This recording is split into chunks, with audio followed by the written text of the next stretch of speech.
Hindi po ako nagagalak sa papasalamat sa ating Panginoon at patuloy na tayo niingatan at hindi niya tayo naawa ng anumang karamdaman, lalo na ng coronavirus at yung kay Baya, patuloy pa lang na tayo niingatan at ipinaprovide ang ating mga pangangailangan.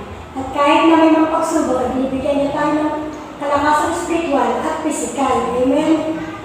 Ngayon po ay basahin natin ang aklat ng Santiago, chapter 1, verse 2 to 4. Mga kapatid, mag-alala kayo kapag kayo di maranas ng iba't ibang uri ng pagsubok. Verse 3, dapat ninyong malaman na napatatag ang ating pananampalataya sa pamamagitan ng mga pagsubok. Verse 4, at dapat kayo magpakatatag hanggang wakas upang kayo maging ganap at walang pagkukulang. Kasi po sa Santiago, chapter 1, verse 12 to 13. 12, pampara ng taong na nakatiling tapat sa kabila ng mga pagsubok, sapagkat matapos siyang subukin, tatanggap siya ng gantimpala ng buhay na pinangangako ng Panginoon sa mga humihingi sa Kanya. Verse 13, huwag sabihin niyo naman at tinutukso siya ng Diyos kapag siya dumaranas ng pagsubok, sapagkat ang Diyos ay hindi maaaring matukso at hindi rin naman niya tinutukso ang kahit sino. Basahin din po natin sa unang Pedro, chapter 4, verse 12 hanggang 13. Mga minamahal, huwag ninyong pagtakpak at ituloy na di pagkaraniwan ang mabibigay ng pagsubok na inyong dinaranas. 13, sa halip magala kayo sa inyong pakikihati sa mga ikilang ni Kristo at magiging lubos ang inyong kagalakan kapag nahayag ng kanyang kadakilaan. Ngayon pa, dumako tayo sa ating panalangin. Panginoon, maraming salamat po sa lahat ng biyaya. Kalakasan na pinagkaroon mo sa bawat isa sa amin. Lord, patawad po sa lahat ng pagkakasala na nagkagawa namin sa isip, sa salita at sa gawa. At patuloy mo po kami pagkalooban ng kalakasan spiritual, psychological, upang patuloy namin pagpagtagumpay at mga pagsubok na dumarating sa aming buhay. Panginoon, patuloy ka namin pagpupurihan at pasasalamatan. In Jesus' name, Amen. Ang pong tinatawagan ang music team. Good morning po sa ating lahat. Isang linggo na naman ang lumipas at naririto na naman po tayo upang magsama-sama para purihin siya. Sabi nga po sa ating kanta, I will follow you. Ang Panginoon lang ang natatanging nating dapat sundin at purihin. Kaya tayo po'y sabay-sabay na umawit para sa Kanya.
Persecuted, not abandoned, struck down but not destroyed.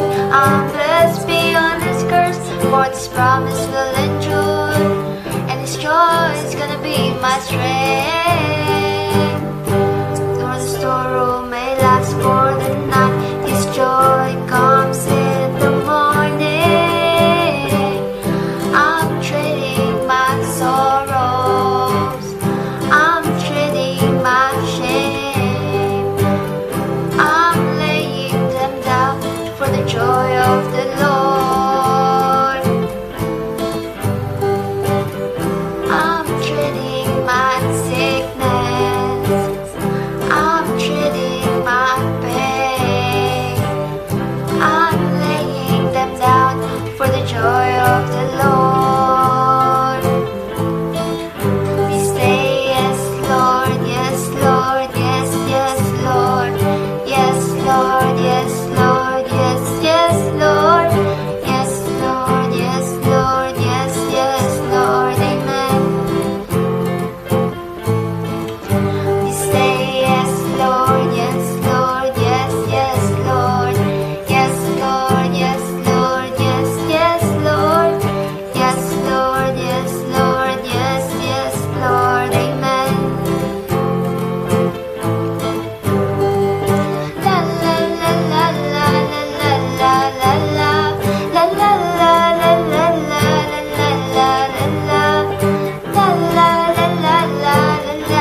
for the night.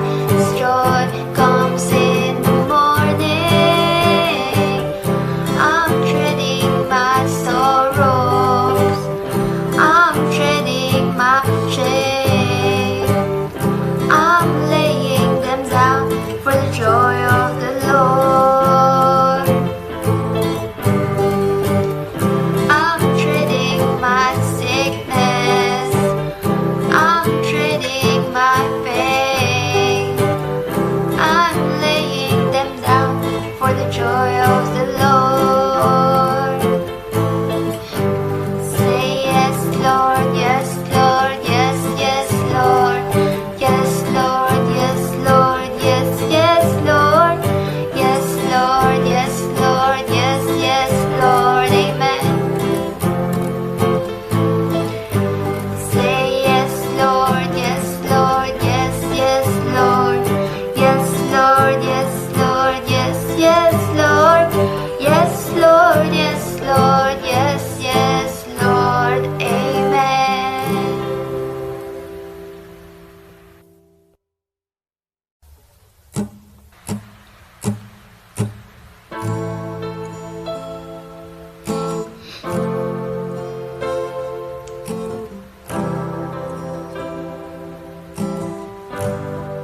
Sa 6 verse 18, at manalangin kayo sa lahat ng oras. Sa tulong ng banal na Espiritu, ipinalangin ninyo ang lahat ng dapat ipanalangin. At huwag kayo magpapabaya, patuloy lang kayo manalangin, lalo na sa lahat ng pinabanal. Tinatawagin ko po si Brother Paul Suliman upang magpahayag ng salita ng Diyos. Magandang umaga mga kapatid. Ngayon ay huling linggo ng tinatawag na araw ng mga puso. Ngayon po ay February 28, 2021. Hindi lingid sa atin mga kapatid na 1 year na pala tayong nagdurusa sa COVID-19. At ngayon, meron naman siyang kasunod na variant kung tawagin. Pero dahil sa kabutihan ng ating Panginoon, hindi hadlang sa atin na may mga delubyo na dumarating sa ating buhay. Pero alam natin na kahit anong mangyari, kasama natin ang Panginoon, mga kapatid. Nakita niyo naman siguro,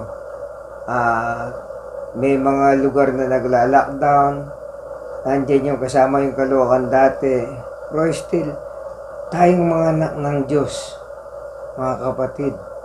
Purihin ang Panginoon, lalo lang tayong nagsitabaan. Nakikita ko ang iyong mukha, nakikita ko ang iyong aura na talagang parang walang COVID na nangyayari dito sa Pilipinas.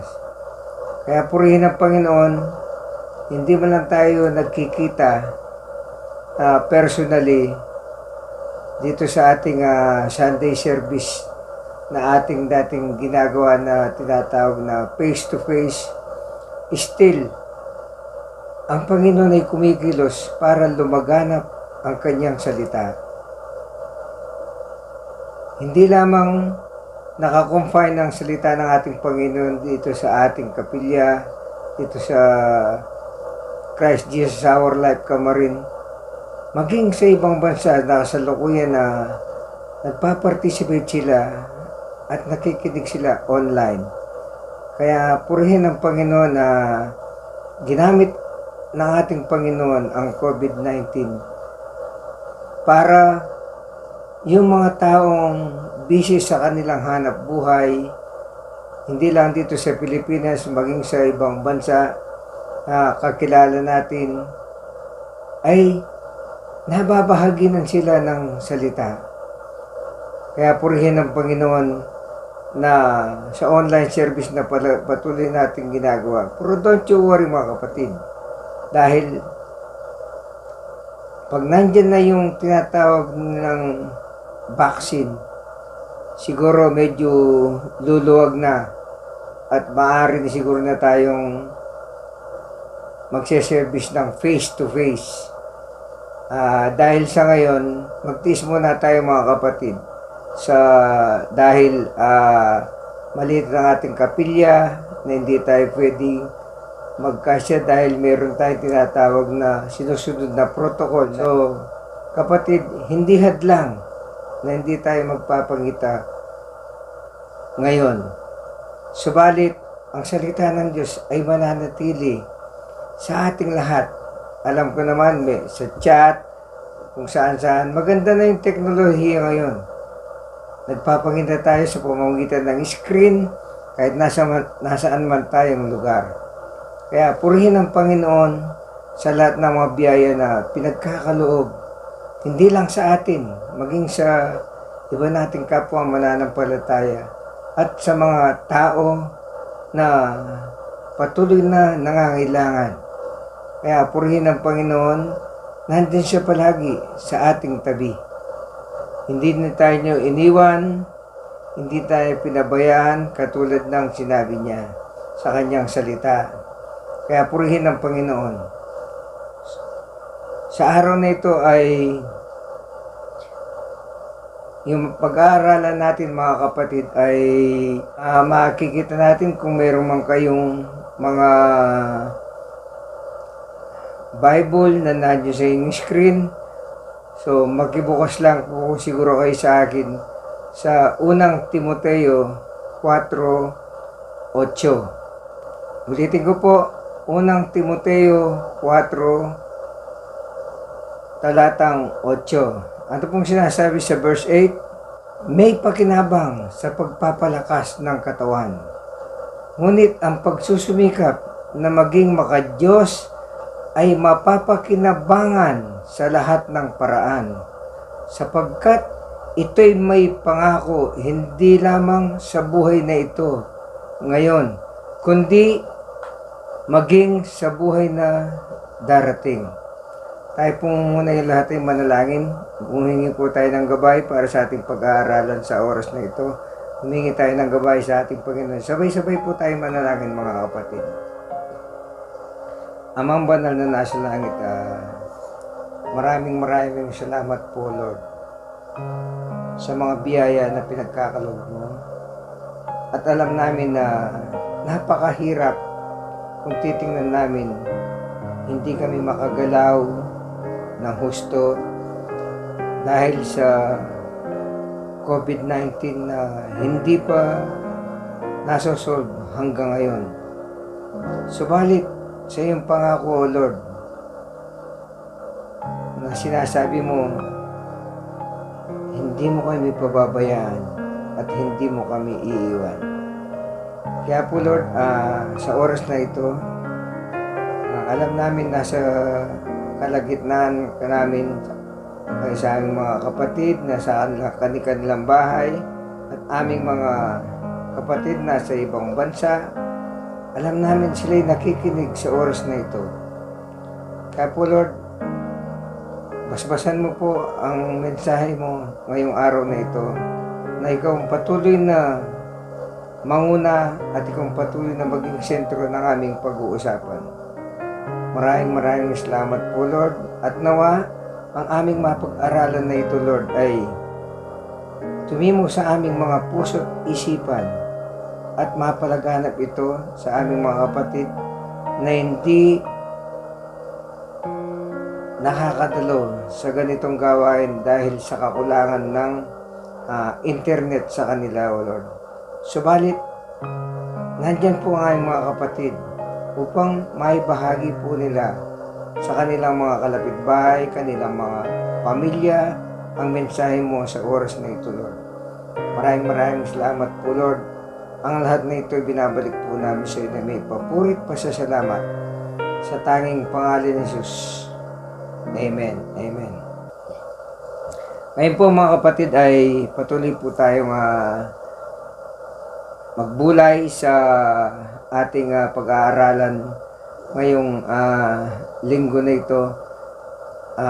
Pinamagatan po natin ang ating pag-aaralan ay exercise increases strength.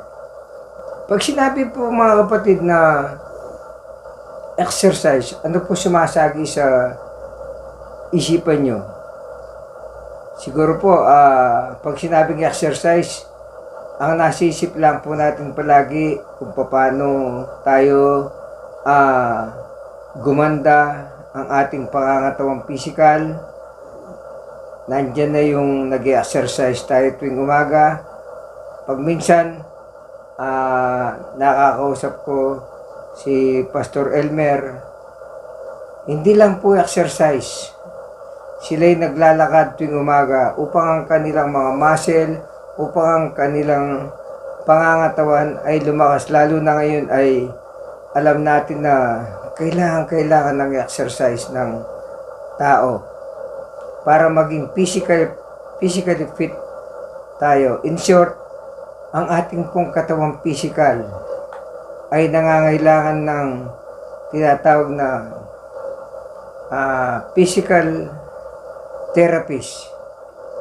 Kaya nandyan ang ating kapatid na si Brother Nemi, anak po yan ni Pastor Elmer. Minsan nakita ko sa Facebook, binubuhat-buhat niya isang kabang bigas, tapos bibitawan niya, bubuhatin niya. So, hindi po masama yung mag-exercise dahil alam natin ang exercise ay nagpapagalaw ng ating muscle at ganun din po na exercise ang daluyan ng mga ugat sa ating pangangatawan. Kaya lahat tayo ay nag-exercise. Marami po sa BF Homes. Tuwing umaga, pag napapasyal po kami doon ay marami ang nagja-jogging. Kalimitan mga senior citizen na kahit dahan-dahan lang.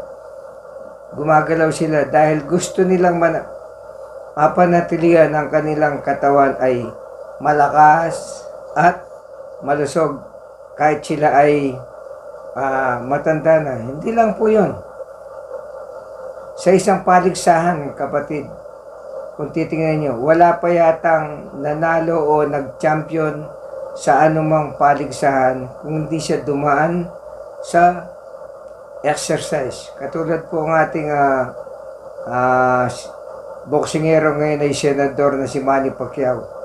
Kahit siya po ay isang katerba na ang kaniyang mga napanalunan, ang dami niyang mga trophy sa kanyang buhay na dahil sa pagka-champion niya, still, bago siya lumaban, nag-exercise muna siya. So, ganun din po tayo. Dahil ang exercise ay nagpapalakas sa ating katawan. Pero subalit, hindi lingid sa atin, nakakalungkot pong isipin pag minsan, nakatuon po tayo sa ating physical na pangangatawan na alam natin na ang buhay ng katawan natin ay panandalian lamang. Nakakaligtaan natin yung tunay na exercise katulad ng kailangan hindi lang po ang katawan natin. So, 3 pong bagay ang ating pwedeng pag-aralan. Kailangan po nandun din po yung exercise natin ng ating pangangatawan. Gayun din po ay kailangan i-exercise din po natin ang ating kaisipan. At ang pangatlo, dapat patuloy natin i-exercise ang ating spiritual na buhay na ito ay mas importante kung saan ay ang exercise na spiritual ay dala-dala yan lang po ang tanging kayaman natin bitbitin upang darating ang oras ay haharap tayo sa ating Panginoon. Kaya po para malaman natin how exercise increases our strength, mga kapatid, we have some pointers na pag-aaralan.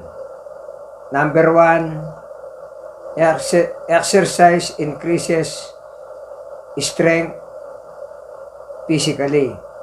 So, tingnan po natin sa sinasabi ng 1 Timothy chapter 4 verse 8. NIV po. Dun po muna tayo sa unang talata. For physical training is of some value. Dun lang po tayo. So sa magandang balita, makikita po natin may pakinabang sa pagpapalakas ng katawan. Totoo po yan, mga kapatid. Physical exercise in a manner, sa panahon ngayon, marami po sa atin ang nai-stress, marami po ang nagkakasakit dahil sa pabago-bagong panahon, pabago-bagong problema, katulad po nagdaang bagyo.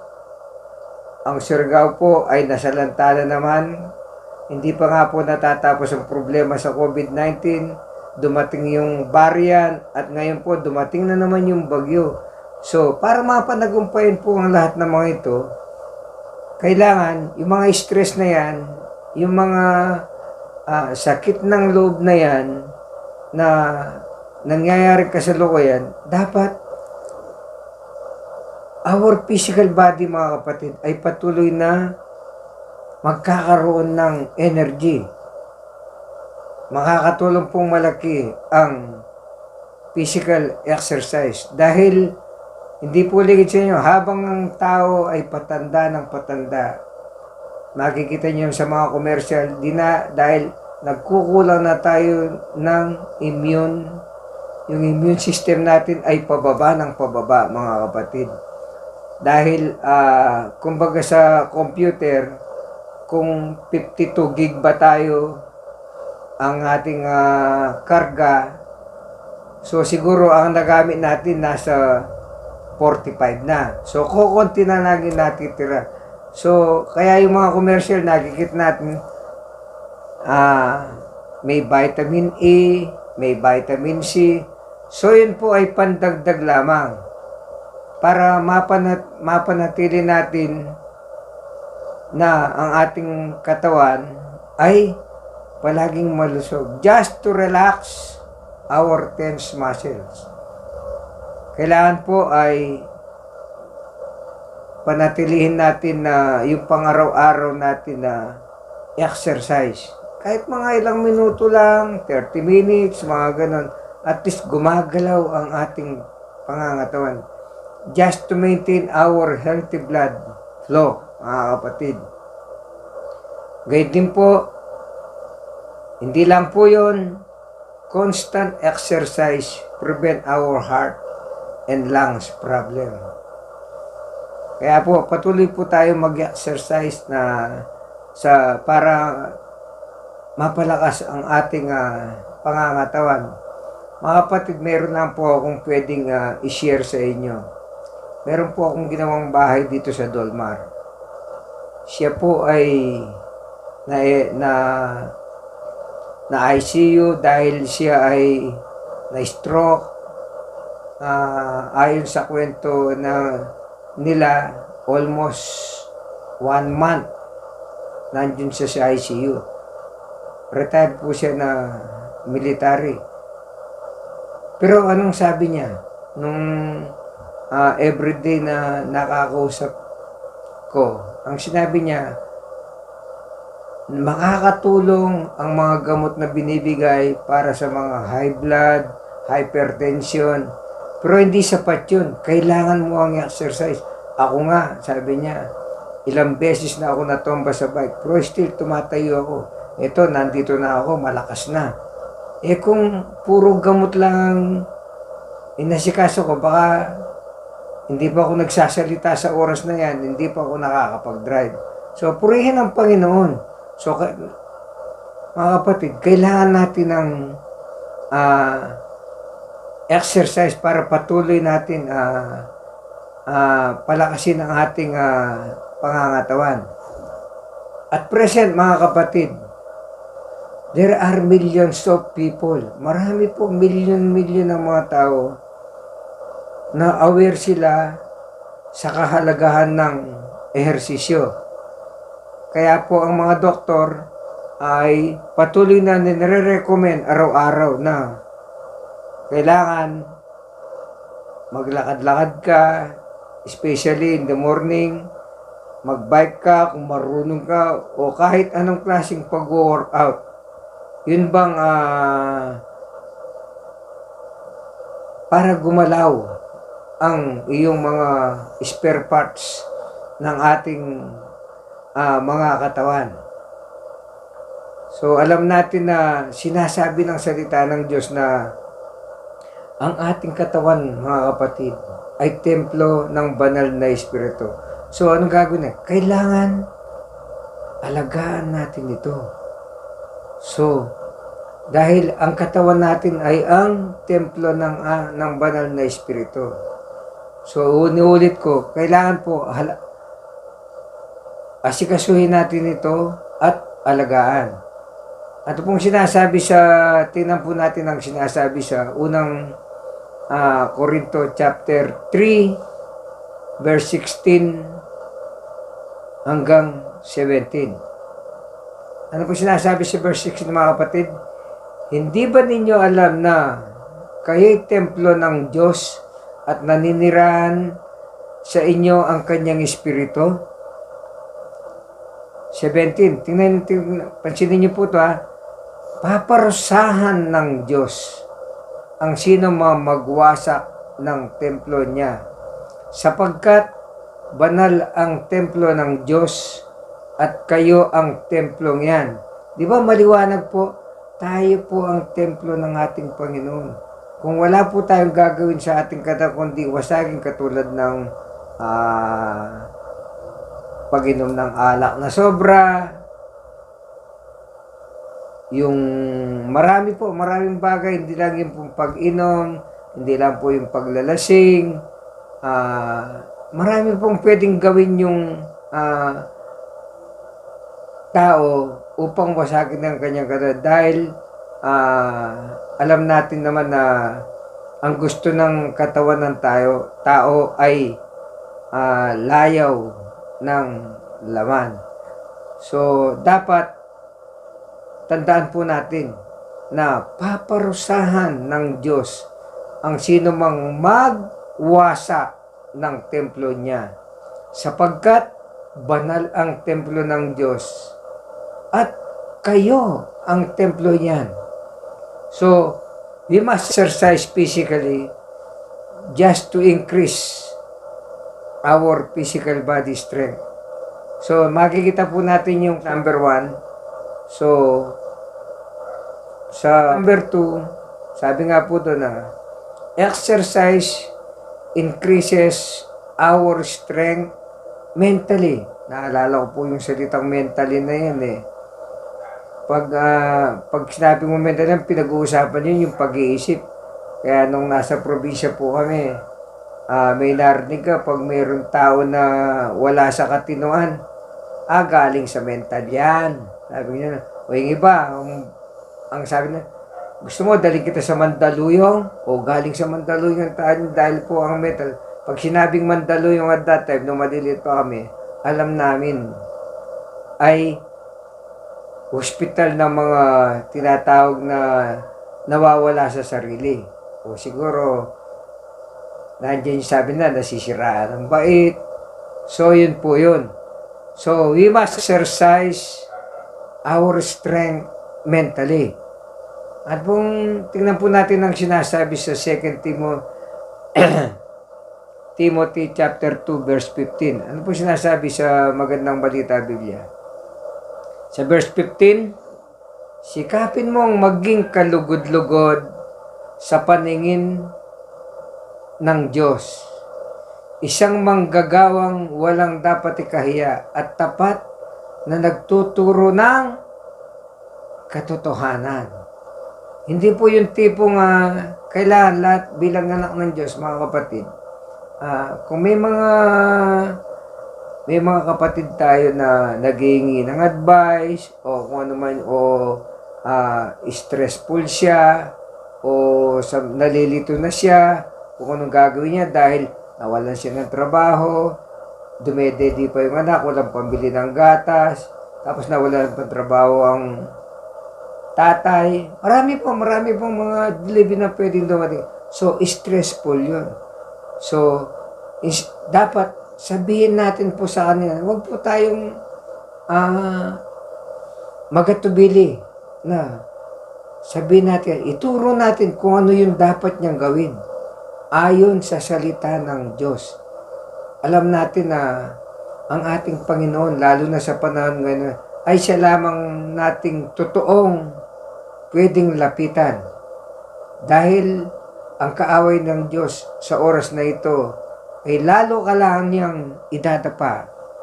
So mga kapatid, sikapin nating maging kalugod-lugod sa paningin ng Diyos. Pag minsan mo, nakakalungkot isipin, pag tayo mismo na anak ng Diyos, hindi tayo nagkakaintindihan. Paano po nating masasabi na mahal natin ang ating kapatid? Dapat mahalin natin ang ating kapatid. Lalo na natin hindi magagawa kung paano nating mahalin ang ating kaaway.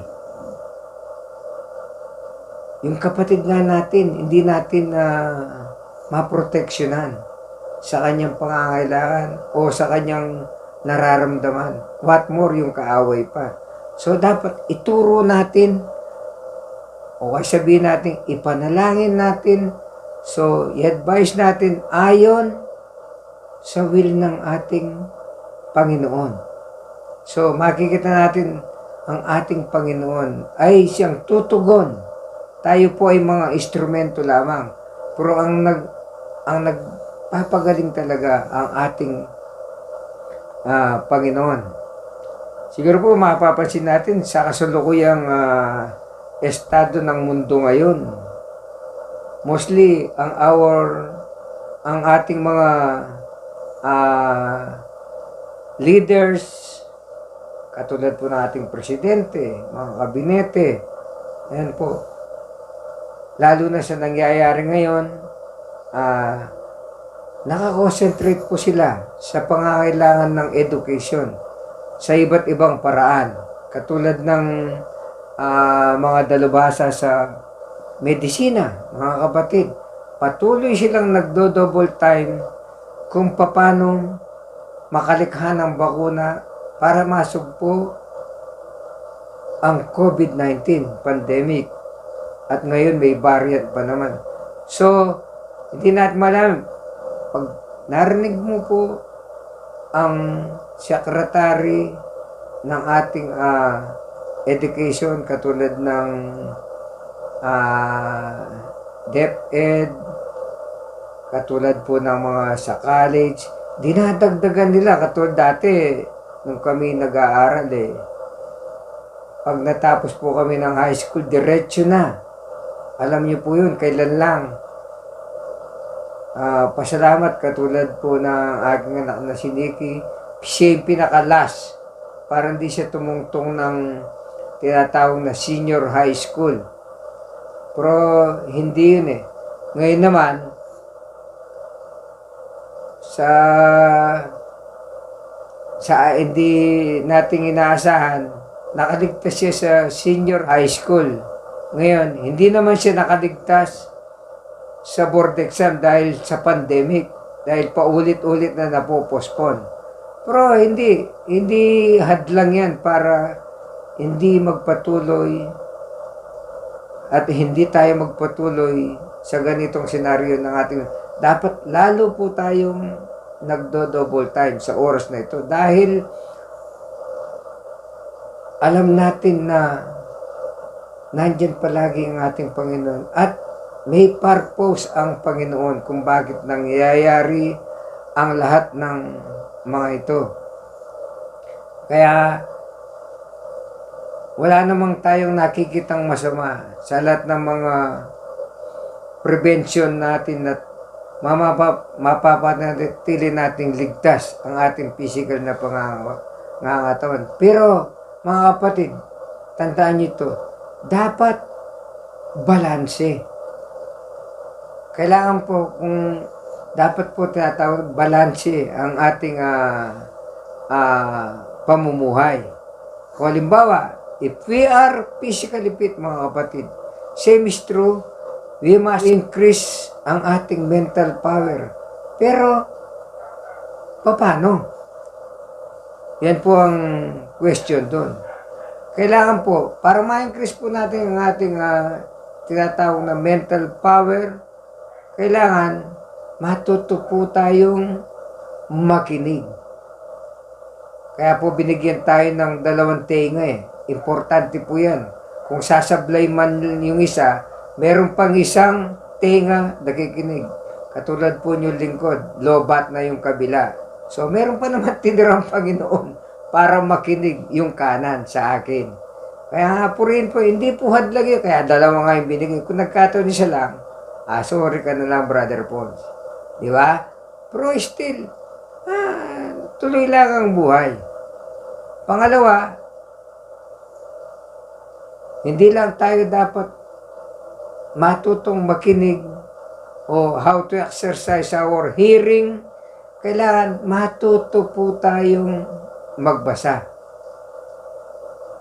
Pangatlo, kailangan matuto po tayo mag-jot down, sumulat, at ang pinakahuli, kailangan po kung ano yung naririnig natin, kung ano yung napapakinggan natin, kung ano yung nababasa natin, isulat natin. Dapat yun po ang ating pinakagabay upang tayo ay patuloy na matuto. So, yun po yun. Ang ibig po sabihin yung hearing, hindi po yung hearing na tinatawag na negative. Yung mga chismis, yung mga, hindi po yun ang pinag-uusapan. Pag sinabi po ng hearing, reading, writing, and learning, patungkol po yan sa salita ng Diyos. We have to exercise daily in the study of God's Word, mga kapatid, is the one we needed most. Ito po yung pinaka-importanting kailangan. Di bali po, palagi nating narinig sa mensahe, di bali po tayo ay maging chismoso o chismosa. Ang importante ay chinichismis natin ang salita ng Panginoon. Amen po ba? So, tapikan mo yung katabi mo, mga kapatid.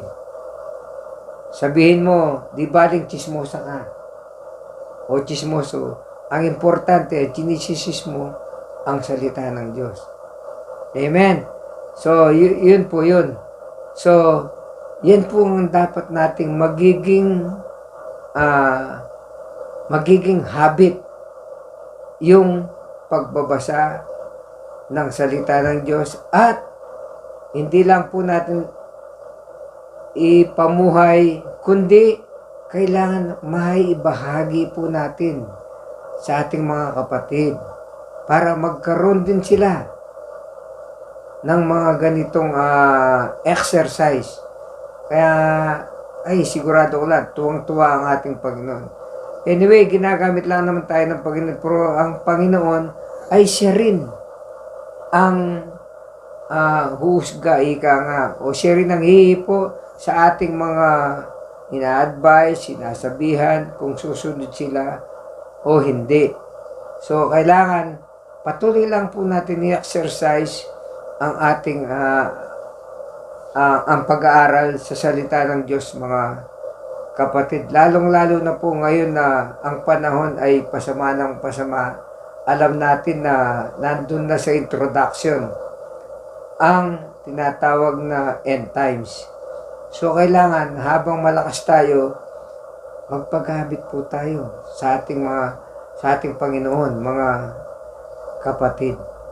So, hindi po siguro, hindi natin pwedeng sabihin na i-confine natin, dapat ang mag-share ng salita ng Diyos, dapat ang mag-speak, dapat pastor lang dahil sila po ay nag-aral, nagpakadalubhasa sa pag-aaral sa mga Bible school. Hindi po yun. Kaya po tayong lahat ay binigyan ng talento ng ating Panginoon upang gamitin natin unang-una sa kanyang ubasan, mga kapatid. So, yung exercise po, kailangan yan. Not only we must believe, mga kapatid, sa kanyang salita, kailangan matutuhan natin balansihin ang tunay na salita ng katotohanan, mga kapatid. Kaya, ano pong sinasabi ng 2 Timoteo chapter 2 verse 15? Ito po, tingnan niyo po. Sikapin mong maging kalugod-lugod sa paningin ng Diyos, isang manggagawang walang dapat ikahiya at tapat na nagtuturo ng katotohanan. Kaya po, binold ko po yung mga dapat i-bold yan para makikita natin. So, we must see clearly, mga kapatid. So, yun po yun. Dapat, di ba sabi nga po, di ba daw maiksi ang sinasabi natin. Importante ay ang Diyos ang napupurihan. Di baling maiksi. Importante, nasa katotohanan lang. Kaya sabi nga dun all who repent and forsake their sins may learn discipline ano pong susunod? They will receive the deliverance through God's words. See? Doon mo makikita kung gaano kabuti ang Panginoon sa atin. So, mga kapatid, ngayon nalaman natin na yung una, exercise increase our physical strength. At ang pangalawa, nalaman natin na exercise also increases our mental strength. And lastly, mga kapatid, exercise increases our strength spiritually. So, tingnan natin sa unang Timoteo 4:7. Kung may mga, ano po, tingnan nyo po naka-plus po sa screen yan, pero still, nandyan din po sa inyong mga gadget. Ano po sinasabi sa verse 7? Huwag mong pag-aksayahan ng panahon. Tingnan nyo po ang mga alamat na walang halaga. Sa halip, pagsumikapan mong maging makadiyos. Sinasabi rin po sa 1 Timothy chapter 4 verse 8. Ito po, tingnan nyo may pakinabang sa pagpapalakas ng katawan. Ito po, tandaan nyo ngunit, ang pagsusumikap na maging makadiyos ay mapapakinabangan saan? Sa lahat ng paraan, sapagkat ito'y may pangako hindi lang sa buhay na ito ngayon, kundi sa buhay na darating. Yun po tinatawag na yung pong pangalawang buhay na walang hanggan. So, hindi ka po tulad ng pag-exercise ng katawan natin, dito lang po sa mundo. Pero kung may exercise po natin ang ating spiritual life, may pakinabang. Mas mapapakinabangan sa lahat ng paraan. So, ulitin ko po sapagkat ito ay pangako. This is the promise, one of the promises of our Lord. Hindi lamang sa buhay na ito ngayon, kundi sa buhay na darating. Mga kapatid, physical and mental strength are received. Kailan po? Mare-receive po natin yan pag itinuon natin or when we flex ang ating kaisipan or sabihin natin magiging daily routine natin para ang physical and mental muscles natin ay palaging active at aandar. Kaya po meron tayong devotional time pagkagising natin. Hindi po yung unahin natin yung kung anong naiwan natin trabaho kahapon. Hindi po mawawala ang trabaho, mga kapatid. Hindi po masama ang may trabaho dahil diyan po natin kinukuha yung panggastos sa lahat ng anumang paraan yung pamumuhay natin. Pero subalit, unahin muna natin ang ating Panginoon, mga kapatid. Bakit? Ang unang blessing na tatanggap natin, mga kapatid, yung pagkagising natin. Dahil ginising tayo ng ating Panginoon sa pagtulog natin. Dahil alam niya, meron tayong gagampanan sa araw na yon. Kailangan po, kung pwede, magkaroon po tayo ng devotional time sa ating mga pamilya. Dahil yun po ang pinaka-importante sa buhay spiritual ng tao. Kaya po meron tayong tinatawag na Bible study, prayer meeting. Yan po ay yan ang nagpapaandar sa ating spiritual life. Nakatunayan, alam niyo mga kapatid, pag naging uhaw kayo sa salita ng Diyos, para bang hindi kumpleto ang araw niyo pag hindi kayo nakapag-devotion, pag hindi kayo nakapag-share ng gospel, pag hindi kayo nakapagbasa ng salita na parang kulang. So, Gayun din po, parehas lang po yun sa nung ang iyong lingkod, hindi sa maikwento ko lang sa iyo. Para bang nung kapanahon ko ng binata ako, yan, ay kwento ko na kina Pastor Elmer at siya kay Brother Henry. Para bang hindi kumpleto ang araw ko pag hindi ako nakainom ng alak.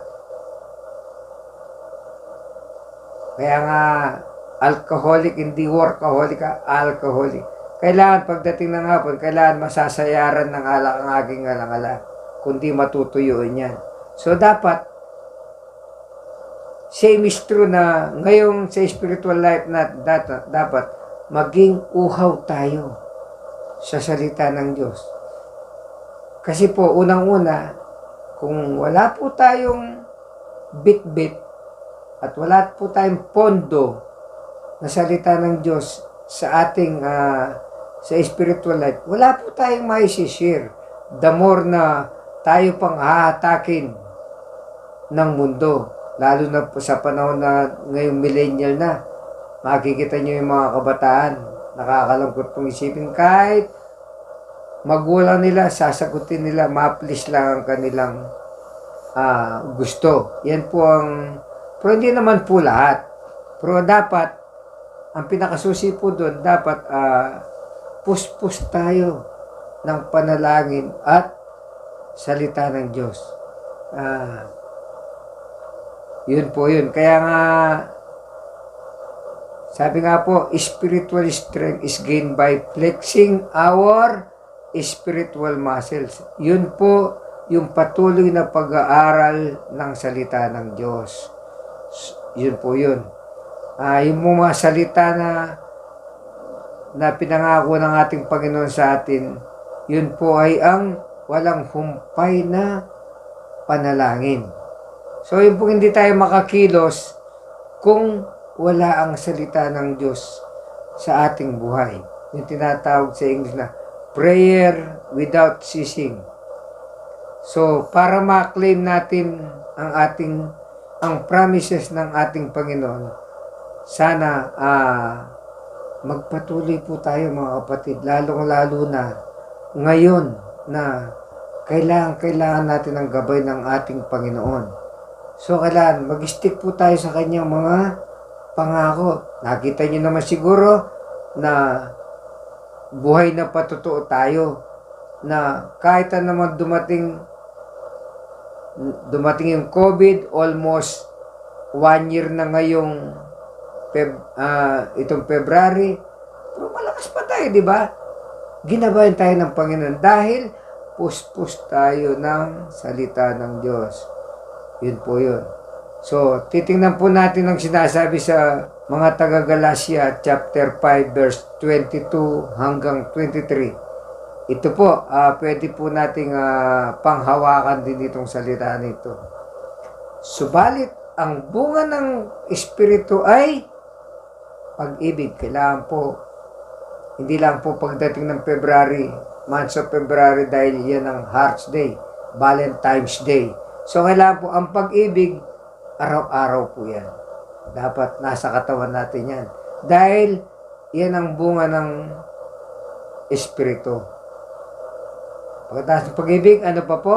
Kagalakan. Kapayapaan. Katyagan. Kabaitan. Kabutihan at katapatan. So, ano pong sinasa verse 23? Kahinahunan at pagpipigil sa sarili. Tandaan niyo po ito walang batas laban sa mga ito. Kaya po, kung gusto nating mapanatili na malakas ang ating buhay spiritual, kailangan meron po tayo dito sa sinasabi ng Galatia chapter 5 verse 22 and 23. Pag wala po tayo nito, ay sigurado ko lang po, hindi natin mapapanatili ang kalusugan ng ating spiritual life. So, kailangan po, katulad ng ating napag-aralan, kailangan po balanse. So, bigyan natin ng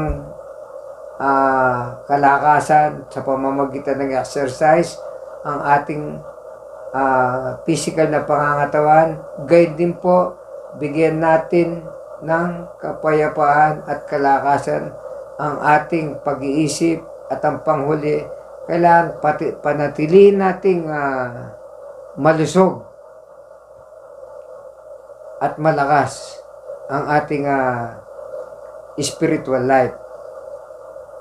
So, patuloy nating i-maintain ang kalakasan ng ating mental power. Ulitin ko po sa patuloy na pakikinig ng salita at patuloy na ipamuhay natin ang salita ng Diyos. At para mapanatili nating malakas ang ating buhay spiritual, kailangan we must devote time in prayer para may pananggalang tayo mga kapatid sa anumang pandaraya ng mundo. At patuloy din nating palakasin ang ating pananampalataya sa ating Panginoon. At nawa ay natuto po tayo at naragdagan ang ating kaisipan at naragdagan ang ating talento kung paano natin ibalanse at kung paano natin mapalakas ang ating buhay physical, mental, at especially ang ating spiritual life. Tayo po lahat ay manalangin. Yes, Father God in heaven, tunay nga po Lord na Ikaw ang Diyos ng kabutihan. Alam namin na walang makakapantay sa iyo. At alam namin na anuman ang dilibyo o anuman yung mga shortcomings na pwedeng mangyari sa aming buhay, lalong-lalo na ngayon na hindi po namin alam kung saan o kung hanggang saan hahantong ang ganitong mga pandemya. At alam namin na hindi lang po ang tao ang namumroblema, pati po yung kakainin nila katulad ng mga livestock. Kaya po Lord, na alam namin na inaalaw mo ang mga bagay nito Lord, para kami ay lumapit sa iyo Lord. Alam namin Ikaw ay ang Diyos na buhay na dapat naming sambahin sa Espiritu at katotohanan. Kaya po Lord, kami po ay humihiling sa iyo na dagdagan mo po ang iyong talento kung paano po kami maging uhaw sa iyong salita o Lord. At alam namin na ang aming katawan ay ang templo ng banal na Espiritu. Kaya po tulungan mo po kami o Lord kung paano namin maiwasan ang panunukso ng mundo upang mapanatili naming malusog at malakas ang aming physical muscles, ang aming mga mental muscles, gayon din po ang aming spiritual muscles, O Lord. Kaya po Lord, alam namin na Ikaw ang Diyos noon, ngayon at bukas. At kaya po Lord na kami po ay nandito ngayon, patuloy na nakikinig sa iyo. At alam namin na Ikaw ang tunay na Diyos na aming patuloy na sinasandalan. At katulad na sinasabi mo Lord, na hindi mo kami iiwan at hindi mo kami pababayaan. Kaya maraming salamat po sa iyong pagmamahal sa amin. Kahit hindi po kami karapat-dapat sa iyo Lord, subalit nandito ka pa rin na patuloy mo kaming minamahal. Kahit may mga bagay-bagay po kami na nagagawa na hindi kalugod-lugod sa iyo. Kaya maraming salamat po Lord sa oras na ito. Lahat po kami ay nagpapakumbaba. Lahat po kami ay umaasa. Lahat po kami ay turuan mong matuto magmahal. Hindi lang po sa aming mga kapatid, kundi sa aming mga kaibigan, O Lord. Kaya sa oras na ito, kami po ay patuloy na nagagalak at nagpupuri sa iyo, O Lord. Ang lahat ng ito, Lord, ay binabalik po namin sa iyo na may papuri at pasasalamat sa tanging pangalan ni Jesus, aming Diyos at aming Panginoon at tagapagligtas. Amen. Amen.